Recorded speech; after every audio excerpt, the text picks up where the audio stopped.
coverage, community, commitment.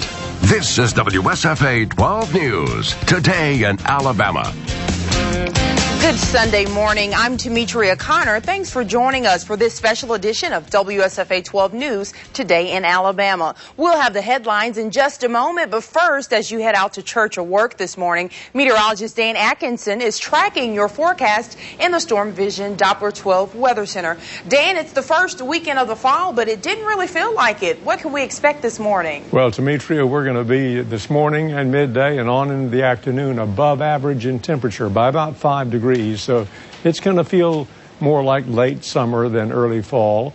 But we do have on the map here showing you the morning low temperatures. We were generally in the 60s across our viewing area. 62 at Danley Field, Auburn 63, in Dothan 67, 59 the low this morning in Troy. And these are the current temperatures. In Andalusia, you're at 77.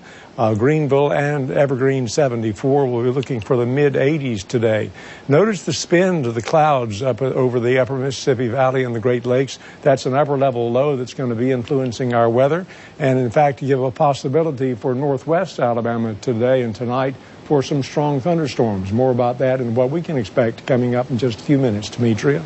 Thank you, Dan. And now to a developing story. This morning, police are still investigating a shooting in West Montgomery that sent 8 people to the hospital and prompted frenzy and confusion. The shooting happened at the 1000 block of Forest Avenue at Oak Park last night. Authorities tell us a second shooting at 1225 Tatum Street was related to that shooting at Oak Park. Some of the victims include young children. Police tell us the shooting happened around a gathering near the Trenum Court community, but says the residents of the complex should not be blamed.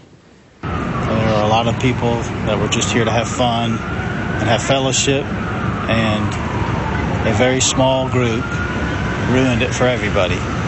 But we should not pass judgment on the Trenum Court community for the actions of just a few. Now, police tell us all injuries were non-life-threatening. The investigation is ongoing, and right now details are limited. If you have any information about that shooting, please call Crime Stoppers at 215-STOP.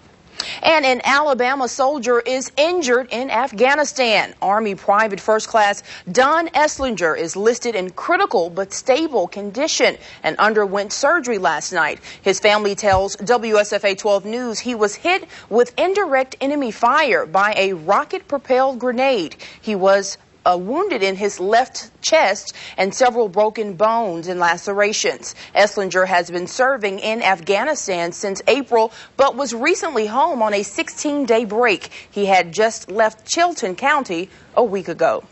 And agriculture officials and farmers say the future of Alabama's produce industry hangs in the balance, all because of the state's controversial immigration law. A federal judge is expected to make a ruling on that law Thursday. It has produce farmers on edge because many of their workers are immigrants. Some fear if the law goes into effect, the state's produce industry will die. But some residents believe a law against illegal immigration is needed, even if farming suffers at first.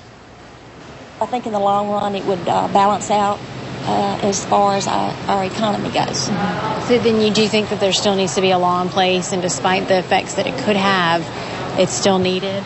I absolutely believe that. Judge Sharon Blackburn is expected to rule on that law's constitutionality on Thursday. And the pregame prayer, it's almost standard practice before football games in Alabama. But one North Alabama high school changed that tradition this week. WSFA 12 News reporter Bethany Wells fills us in on the debate over that decision. It's perfectly fine to pray before a football game. I think that this country is supposed to have freedom of religion and not ban religion. I think if you don't want to pray, you don't have to pray. You should certainly allow other people to express themselves if they want. At Arab High School, the effort is not to stop that expression, just not to lead the prayer publicly. It's our perspective that that is their freedom of speech to say the Lord's Prayer during the moment of silence. That is not, we would be infringing on their freedom of speech if we tried to prevent them from saying the Lord's Prayer. The school decided to hold a moment of silence instead of a pregame prayer after receiving a letter from an atheist group saying it forced religion on the audience. Moment of silence and reflection. But that moment wasn't exactly silent. Which art in heaven, hallowed be thy name.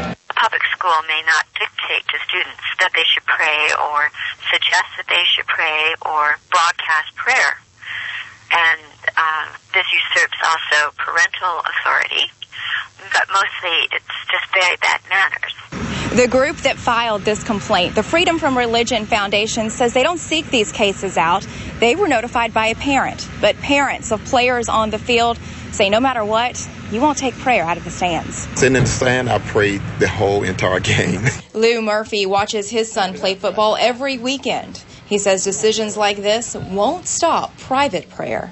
He actually prayed before a game anyway. That's one thing we talked to him about. He can do his own personal prayer. In Arab, this discussion has sparked a grassroots public prayer campaign. I think actually that this has been a good issue for our community because what it has done is made people to say, what do I really believe and what do I stand upon? A debate that seems to be doing anything but dividing. Bethany Wales, WSFA 12 News. Arab football fans say they will continue to recite the Lord's Prayer before games throughout the rest of the season. And it's been a beautiful weekend so far, but how much longer will it last before those fall temperatures creep in? Coming up, meteorologist Dan Atkinson will have your full forecast and a look at the days ahead. Plus, peace talks in the Middle East. Is there a solution? We'll have that, plus more. Stay with us as Today in Alabama Sunday Special Edition continues after this.